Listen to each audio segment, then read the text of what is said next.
Amém. Amém. Vamos ler a palavra de Deus, vamos ler o que está escrito aqui no livro de Lamentações de Jeremias. É um verso bem pequeno assim. Eu gosto de pregar esses versozinhos pequenos, né? Diz o seguinte, vamos ler junto? Vamos lá. Quero trazer à memória o que me pode dar esperança. Amém? Podemos assentar.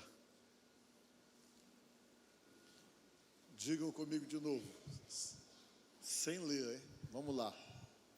Quero trazer à memória o que me pode dar esperança. Amém? Eu quero nesta noite conversar um pouquinho com vocês dentro da palavra de Deus e quero falar um pouquinho sobre esperança. Amém? Vocês sabem que esperança é uma das coisas que a gente precisa ter para continuar vivendo, né? Ou para continuar sobrevivendo. Para nós, enquanto temos esperança, nós acreditamos na possibilidade de realizar, de conseguir, de atingir objetivos. E eu quero dizer para vocês que às vezes a gente perde a esperança. E geralmente a nossa esperança ela vai embora quando a gente vive alguma situação traumática na vida da gente. Às vezes os traumas que nós podemos viver durante a nossa vida, o que pode acontecer e acontece com qualquer um de nós, vai nos bloqueando de tal maneira que chega um momento que a gente já não vai vivendo mais, a gente vai sobrevivendo por não acreditar mais nas coisas, por não ter esperança, que é o mesmo que expectativa positiva. Você tem uma expectativa positiva sobre algo, às vezes termina, acaba na vida da gente, dependendo da situação, essa expectativa positiva com respeito às coisas. Um problema que chega, um trauma que a gente passa, uma frustração, a falta de algo, alguma coisa que não se concretizou. Tem pessoas que não sabem como lidar exatamente com as suas frustrações e com as coisas que às vezes não saem da maneira como esperam ou como se programam. Aí você vê um monte de gente que às vezes anda pela rua sem rumo, que anda, a gente encontra andarilhos, pessoas que estão somente indo, que não sabem para onde vão, às vezes fugindo de si mesmo ou totalmente desesperançado por conta do que viveu, do que passou. E a prova é que a nossa cabeça bloqueia de tal maneira que você se limita. A sua memória, que traz as suas lembranças, elas podem então ter uma influência tão pesada sobre você, que você pode de repente deixar de acreditar nas coisas, deixar de acreditar em você mesmo, dependendo do que você passou. E isso com certeza estava acontecendo com Jeremias, que foi o que escreveu essa palavra aí. Ele era um profeta, mas ele viveu uma situação tão traumática que ele tinha tudo para ficar frustrado, ficar sequelado de uma maneira profunda por conta do que ele viveu, do que ele passou. Ele era um profeta, e como profeta de Deus, Deus falou com ele, dizendo para ele falar para as pessoas da terra dele, lá de Judá, que eles mudassem suas vidas. Que eles mudassem suas vidas, porque se eles não mudassem de vida, que alguma coisa terrível ia acontecer realmente na vida de todos eles. E ele começou a pregar para todo mundo: olha, vocês precisam mudar de vida, porque se vocês não mudarem de vida e não mudarem as atitudes de vocês, paira sobre todos vocês uma expectativa muito pesada de sofrimento e de dores.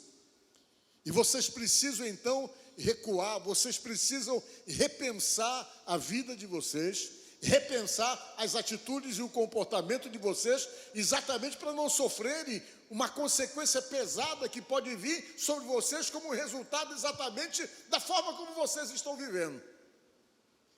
E ele pregava sobre isso, e a Bíblia diz que ele pregou sobre a mesma coisa durante 40 anos. Ele não conseguia se fazer ouvir, as pessoas não conseguiam ouvi-lo a ponto então de aceitar as coisas que ele dizia, e tudo que ele falava. Chegou um momento que começou simplesmente a se perder no vazio, porque ninguém acreditava. Mas por que não acreditava? Porque algumas pessoas influentes, que tinham praticamente o poder de influenciar também as multidões, que eram um rei e um sumo sacerdote, eles começaram simplesmente a desfazer do que Jeremias falava, e além de desfazerem o que Jeremias falava, eles ainda faziam o pior ainda, eles manipulavam as pessoas para acreditarem da maneira como eles queriam que elas acreditassem. E naquela época, a maioria das pessoas não sabiam ler. Como elas não sabiam ler, tudo que elas ouviam de informação, elas vinham dos profetas. E não era só um profeta, eram vários profetas. O que o profeta falava era que era informação de Deus para as pessoas que viviam ali. O profeta falava, o povo atendia, e o sacerdote simplesmente ouvia o povo e levava as suas queixas do povo para Deus, os seus pedidos para Deus. Deus falava com o profeta falava para o povo falava para o sacerdote e o sacerdote levava para Deus. Era assim que as coisas funcionavam. E diz a palavra que o rei, que não foi só um, foram vários, mas o mais terrível foi o último, chamado Zedequias. Os outros todos foram muito ruins. Eles de alguma forma se influenciavam por outras culturas e começaram a induzir o povo a adorar deuses que não eram o Deus verdadeiro. Eles, para poder amenizar e para poder manipular as pessoas, eles compravam a maioria dos profetas para falarem aquilo que eles queriam que fosse falado. E os profetas se vendiam, se prostituíam, e eles começavam a falar para o povo exatamente aquilo que os líderes queriam que fosse falado. Aquilo que o Jeremias apresentava, eles chegavam, os outros, uma grande maioria, um número maior, dizendo, não tem nada a ver, é coisa do Jeremias. E os outros profetas vinham, falavam exatamente, comandados pelo líder, pelo rei e pelo sumo sacerdote.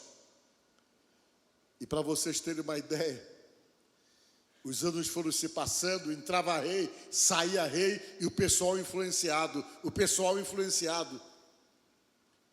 simplesmente começaram a adorar deuses estranhos. E além da adoração de deuses estranhos, começaram a fazer sacrifícios de crianças, o que Deus não aceitava. Começaram a ser totalmente intolerantes com os mais fracos, com os estrangeiros, enfim, começaram a fazer uma série de coisas que Deus pedia que eles fizessem diferentes. E na cabeça deles, daquele povo influenciado pelos líderes, para eles bastava vir para o templo, porque eles faziam todas besteiras do lado de fora do templo, fora da igreja. Eles tinham práticas totalmente condenáveis a Deus, tinham atitudes que Deus repudiava. Mas depois eles vinham para dentro do templo, para dentro da igreja, faziam os seus sacrifícios, e eles imaginavam que estava tudo bem, que eles tinham uma blindagem, porque eles estavam lá no templo fazendo os sacrifícios que eram exatamente feitos pelo sacerdote, que levava o sacrifício buscando perdão. E quando eles saíram dali, lá fora, eles não tinham comprometimento com Deus. Só tinha uma liturgia de vir para dentro do templo e ter toda aquela prática dos dogmas religiosos, mas lá fora a vida deles era totalmente desconectada, totalmente fora daquilo que Deus queria. Deus chegava e dizia, Jeremias, vai lá e fala para eles mudarem. Eu tenho falado com eles de madrugada, disse Deus. Eu tenho procurado dizer a eles aquilo que eu quero, mas eles resistem.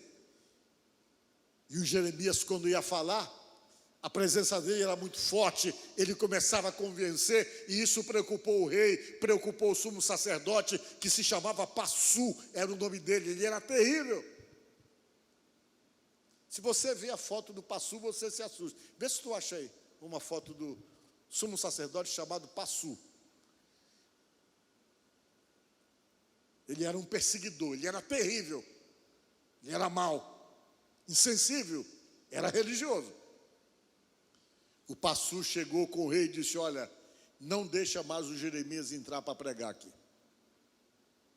No templo ele não entra mais para pregar. O máximo que a gente vai deixar é que o secretário dele venha falar as homilias dele aqui dentro. Mas ele mesmo não entra. E ele tinha um secretário chamado Baruque, que recebia a ordem de ir lá falar, e o Baruque ia e falava, mas a presença do Baruque não era forte como a presença do profeta. Apesar dele levar realmente, explicar para as pessoas o que Deus estava falando através dele, através do Jeremias, mas não tinha o mesmo impacto como a presença dele. E o Jeremias ficou proibido de entrar. Só que o Jeremias começou a fazer pressão. Colocou uma canga nele de madeira, começou a dizer, olha, vocês vão ficar tudo escravizado. Os profetas falsos diziam, não, isso é mentira dele, a canga já caiu, vai ficar tudo bem. Ele disse, não, vocês vão se escravizar. O pastor ficou tão revoltado, não achou falta dele não? Ficou tão revoltado, que sabe o que ele fez?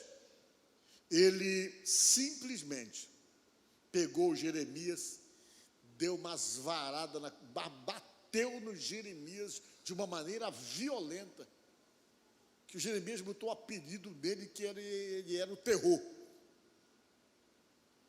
Esse é o pastor? Foi esse que tu achou aí? O que eu tinha era outro.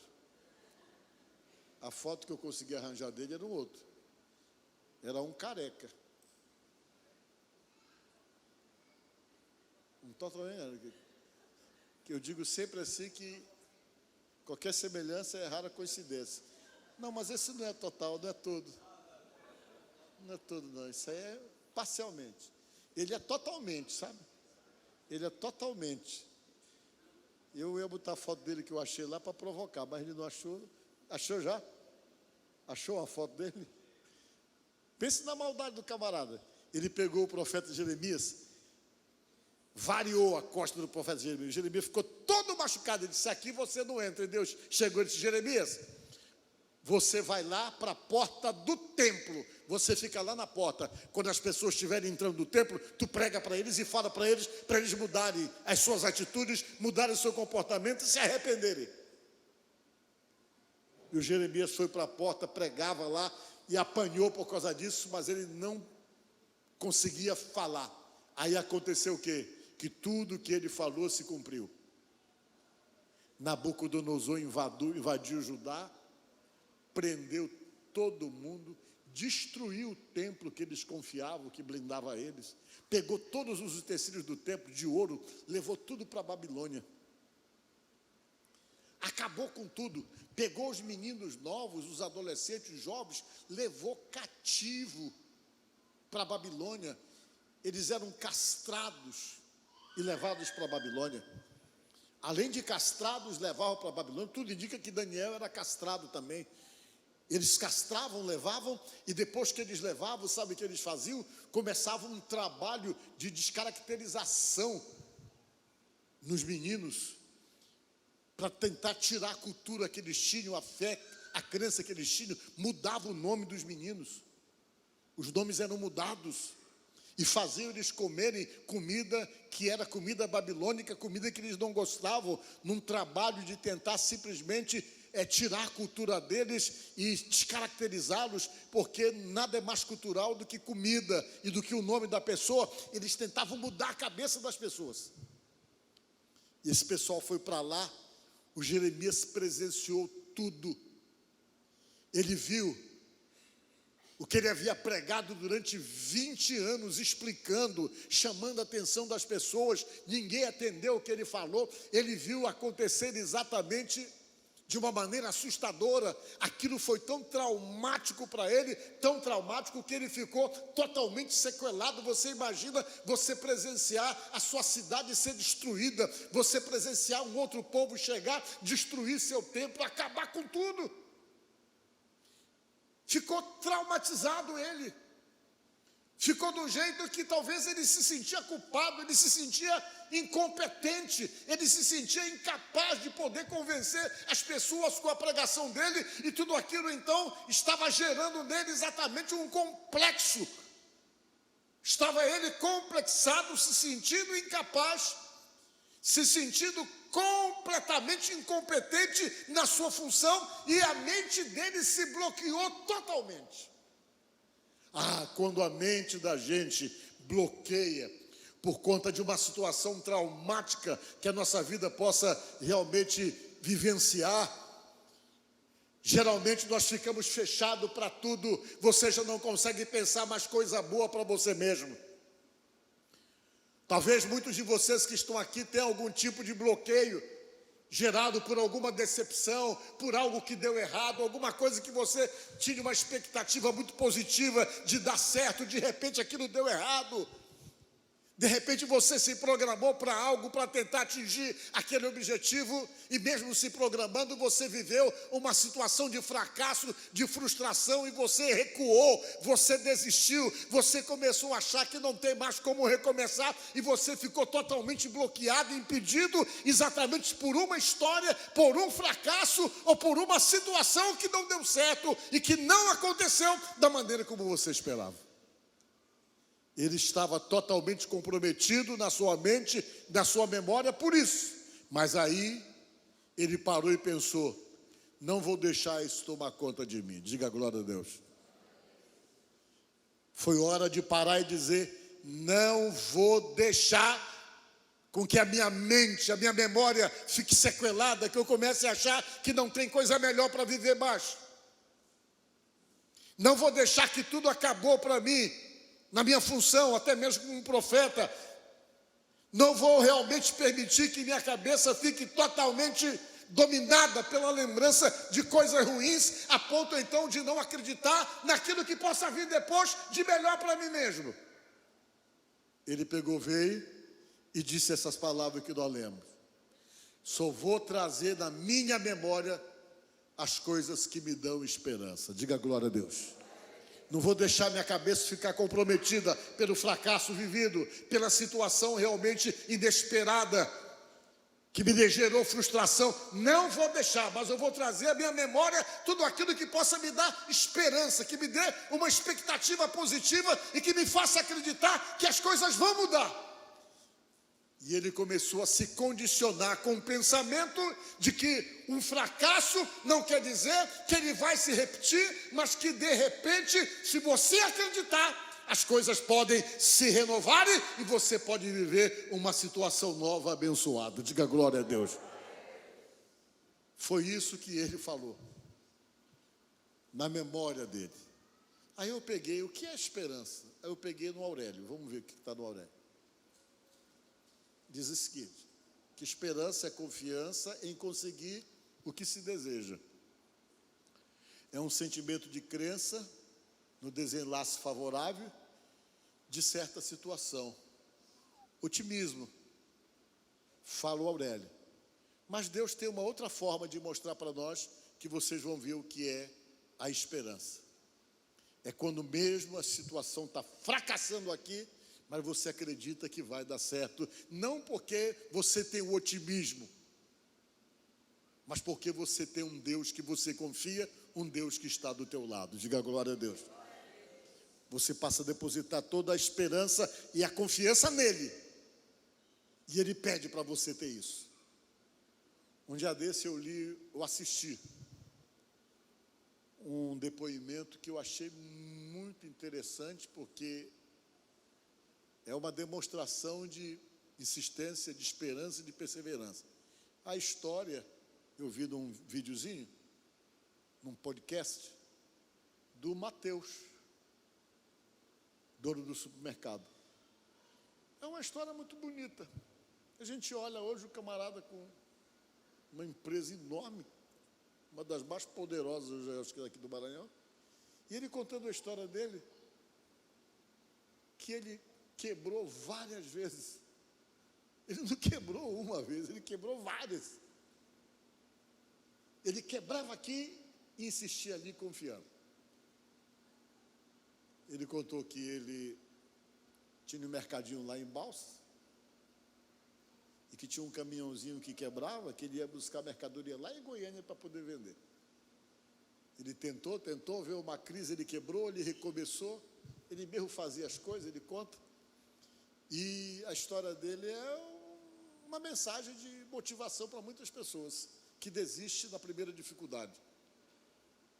E ele foi, e com muita luta ele conseguiu realmente atingir determinados objetivos e criou um know-how para poder lidar com crise, para poder lidar com situações desafiadoras da vida, ele criou. Então isso é acreditar, e a esperança ela vem, mesmo quando tudo está dando errado, você não perde a sua motivação. Deus precisa que você acredite assim. Não importa o que você esteja passado, não importa o que tenha dado errado, mas acredite que o que deu errado pode se consertar e Deus pode ter coisas novas na tua vida, porque é a Bíblia que fala isso. Essa possibilidade de coisas novas. Às vezes tem coisas que dão errado, porque Deus, na sua pedagogia, Ele cria situações para dar errado, para poder te levar para outras direções que são melhores. Nem sempre quando uma coisa dá errado, quer dizer que você fracassou. Às vezes deu errado, porque Deus percebe que tem coisa melhor para poder te direcionar. Por isso que a Bíblia diz, Jesus falou, que tem muita coisa que você não sabe agora, você só vai saber depois, diz a Bíblia.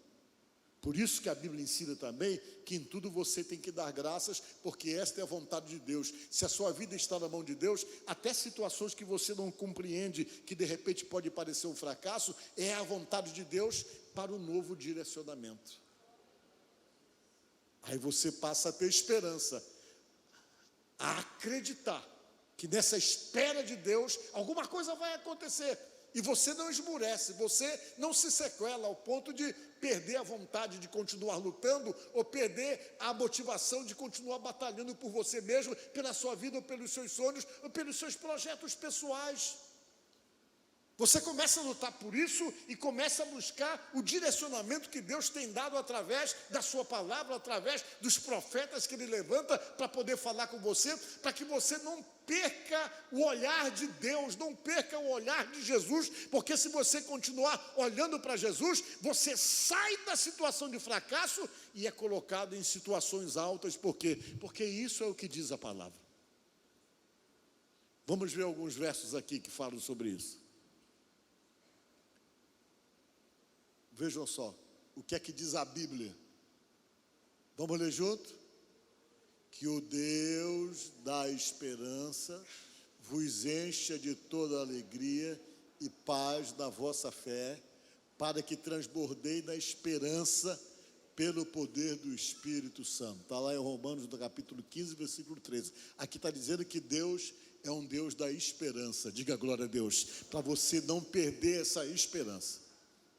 E está dizendo mais ainda aqui nesse texto da palavra, que esse Deus da esperança, Ele vai transbordar você, vai encher você de esperança, pelo poder do Espírito Santo, para que você não esmureça, para que você não desista, para que você não pare. Por quê? Porque quem vai te conduzir e alimentar essa expectativa boa em você, vai ser o Espírito Santo. Diga glória a Deus.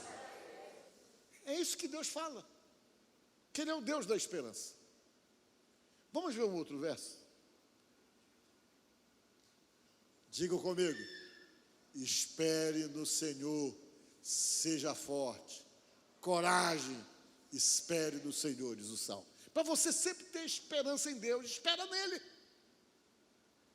Para você ser forte, porque às vezes as pessoas desanimam com facilidade, entregam as forças com facilidade. Tem pessoa que simplesmente para de lutar. E Deus não está querendo que você pare de lutar porque algo deu errado, porque algo não saiu da maneira como você gerou as suas expectativas. Não perca a sua esperança no Deus da esperança, porque Ele vai alimentar isso dentro de você através do Espírito dEle, porque Ele precisa que você continue acreditando para Ele construir da tua vida aquilo que Ele precisa construir.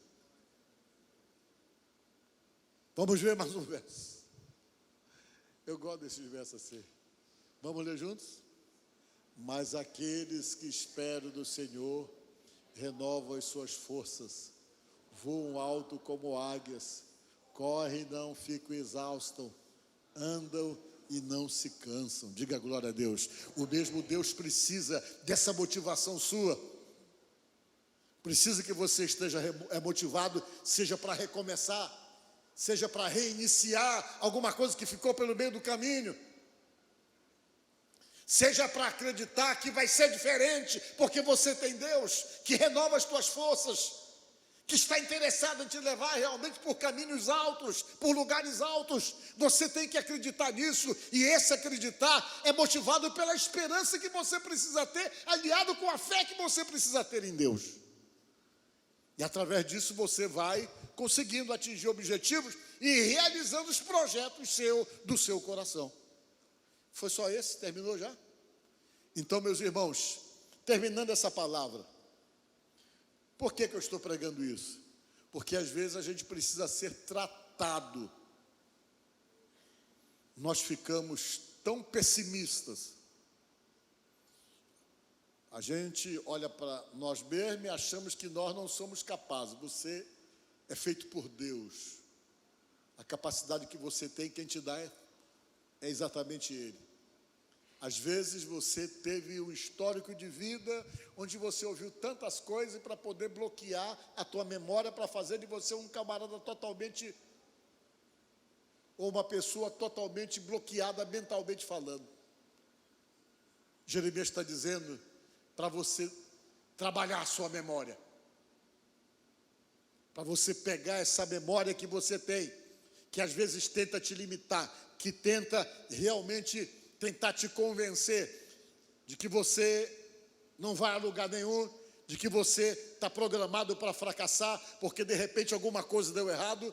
Ele está dizendo para você lidar bem com a sua memória e simplesmente não aceitar o que ela tenta trazer para você, que de repente te joga para baixo, que te gera desânimo, mas para você pegar a sua memória e trazer somente o que dá esperança para você. Quando a mente vem e diz, olha, tu é um fracassado, tu é um fraco, para você pegar a tua memória e dizer para você mesmo, eu sou forte porque eu posso todas as coisas naquele que me fortalece. Aí você se alimenta com o seu entendimento, com a sua memória, para poder se sobrepor aos obstáculos e às dificuldades que realmente, às vezes, nós enfrentamos na vida. Acredite em Deus. Acredite que Ele vai com você nos planos que você tem. Acredite. Não pare de ter esperança. Eu tenho um testemunho para dar para vocês, que para mim foi um testemunho mais maravilhoso, assim, de uma resposta de Deus, sabe? Há 9 anos atrás, a gente começou a fazer o culto da igreja quadrangular ali no hotel. Mas quando a gente foi fazer o culto lá, no hotel, a gente nem pensou que ia, de repente, dar muita gente assim. Nós alugamos uma parte do hotel que tinha 120 cadeiras.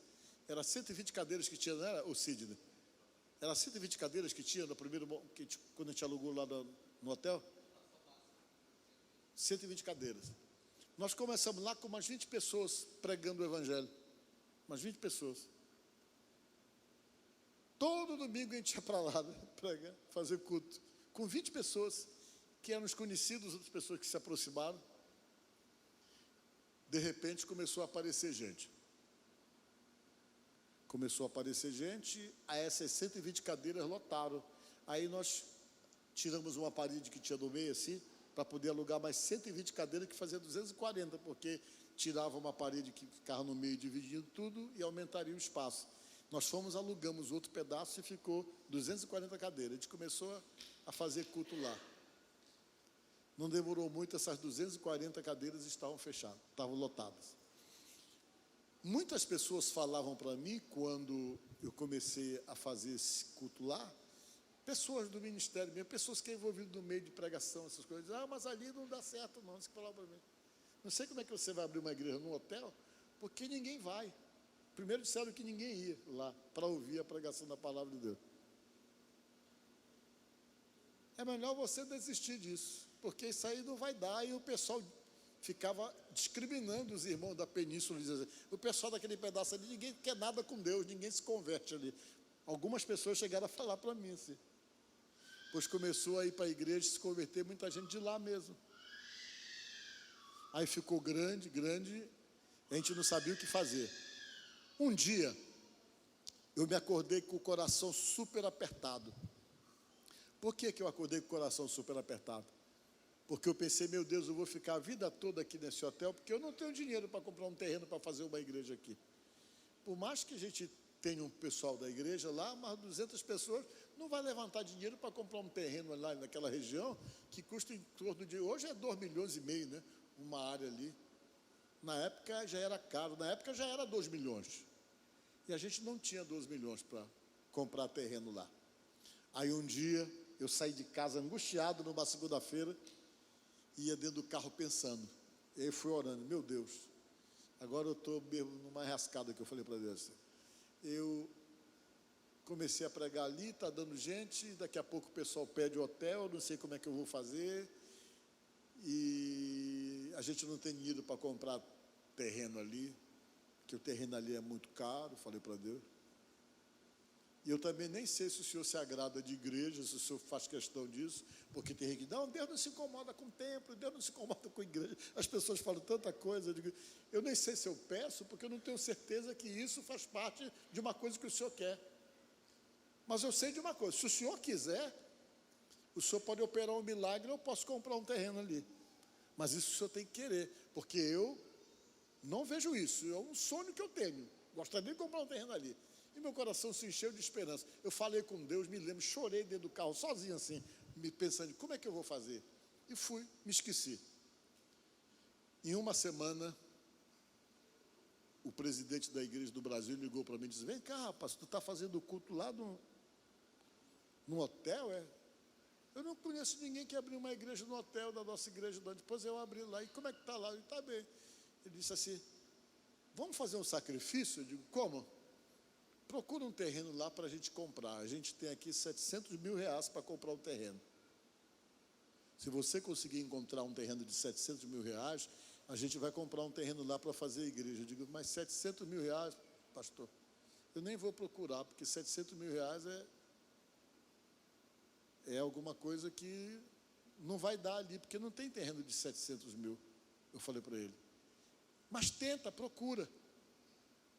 Aí começava a procurar, aí descobrimos que ele queria pagar os 700 mil reais de 10 vezes, aí ficava complicado, ninguém queria.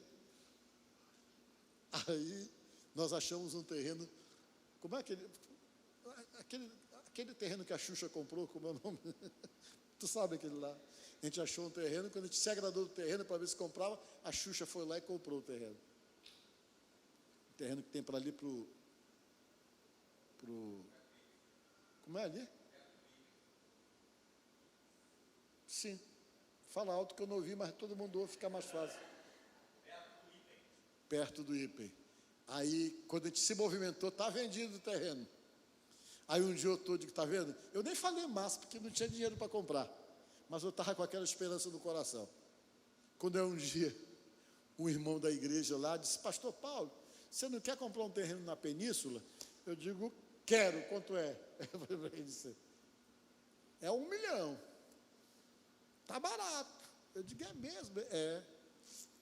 Aí eu peguei e fui, mas a mulher, dona lá, é braba que só, porque um camarada estava querendo, ela estava querendo vender o terreno, o sujeito colocou 800 mil à vista para ela ficou com raiva, não quis mais vender o terreno, porque ela não tinha placa para vender lá. Ele disse assim para mim, eu digo, é mesmo? É. Mas vamos tentar? Eu digo, vamos. Eu peguei e falei para a direção da igreja, ó, tem um terreno aqui de 1 milhão. O meu pastor disse, pois é, vai lá, manda dividir de 10 vezes que a gente dá um jeito de pagar. Eu digo, a mulher não quer dividir, não quis 800 à vista, mas Deus tem plano. Ele disse, não, mas vai dar certo. A mulher era difícil, é uma senhora que é dona de vários edifícios aqui. É só ali em frente o seu, parece que ela tem uns 4 prédios dela, que ela aluga só para quem é estudante. Eu me esqueci o nome dela agora. Ela é gaúcha ela, né? Aí eu digo, como é que eu faço? Aí vai ter que dividir. Aí o pastor mandou um pastor lá de São Paulo para vir aqui. Chamamos 2 corretores. Olha, a gente quer comprar e quer dividir 10 de 100 mil reais. Ele disse, não, mas ela não aceita isso, não. É impossível ela aceitar isso, porque ela está com raiva, ela já não está querendo vender para vocês, que ela está achando que vocês estão querendo comprar para vender para o camarada lá do lado que queria comprar, para poder dar um nó nela, ela não quer nem vender mais. Eu digo, meu Deus, o que é que eu vou fazer? Mas vamos lá, era uma quarta-feira, o pessoal saiu, os dois corretores, nós vamos lá na casa dela agora para falar com ela. Aí chegaram da casa dela, espera aqui, eu fiquei esperando na igreja, eu fui orar, Deus, Senhor, se o Senhor quiser, eu sei que esse terreno vai ser nosso. Aí lá vem os dois corretores, chegaram, falamos com a mulher, eu digo, e aí? O senhor nem sabe, eu digo, pronto, deu errado. A gente está tudo boca aberta aqui, por quê? Ela aceitou, senhor. Ela aceitou. Nós falamos que era para a igreja, que a igreja ia pagar 10 prestações de 100 mil reais, ela aceitou. Aí eu peguei, fiquei feliz, fui lá com ela disse, você não está me enganando não? Você não está comprando para dar para aquele safado que botou 800 mil só no meu terreno? Eu não estou querendo vender. Eu digo, não, é para a igreja mesmo. Tá, se é para a igreja eu vou vender. Quando eu estiver pronto eu vou lá visitar. Ela falou assim. E veio na mão uma coisa que parecia impossível, porque quando você tem a esperança que Deus está no negócio, Ele vai e abre as portas. Diga glória a Deus. E eu acho que é lá que é o lugar da igreja, que ele já tentou trocar de todo jeito, nunca conseguiu. É lá que é o lugar, não tem jeito. Então, meus irmãos, eu não sei o que foi difícil para você. Eu não sei o que criou um bloqueio na tua mente. Eu não sei o que é que pode realmente ter danificado as tuas memórias. Como sentiu-se ali com a memória danificada o profeta Jeremias. Eu não sei como é que você está, talvez descrente, desanimado com muita coisa, não acreditando mais, talvez você tenha uma sequência de situações que deram errado, você não quer continuar, porque não deu errado, eu não vou conseguir, e você já se bloqueou na sua memória, achando que não vai conseguir. E desta noite eu quero dizer para você, traga à sua memória o que lhe dá esperança em Deus. Se alguém vai ajudar você, se alguém vai fazer acontecer, é o Deus que você acredita. Por quê? Porque a Bíblia deixa claro que Ele chama a existência as coisas que não existem. Ele faz isso. E hoje a gente está aqui, tem mais de 500 pessoas que frequentam aqui. Parecia que era impossível, mas nada é impossível quando a nossa esperança está sustentada pelo Espírito Santo. Amém? Então vamos ler mais uma vez do Deus da esperança. Coloca de novo. Esse texto aqui é maravilhoso. Aquele vermelho lá. Para você sair para casa pensando nisso. Ok. Coloca aí, Vitor. Digam comigo. Que o Deus da esperança vos encha de toda alegria e paz na vossa fé, para que transbordeis da esperança pelo poder do Espírito Santo. Esperança é esperança em qualquer coisa, da vida eterna, em tudo que você possa esperar. Espere em Deus, porque Ele nunca falha e sempre chega na hora certa. Amém? Que Deus te abençoe.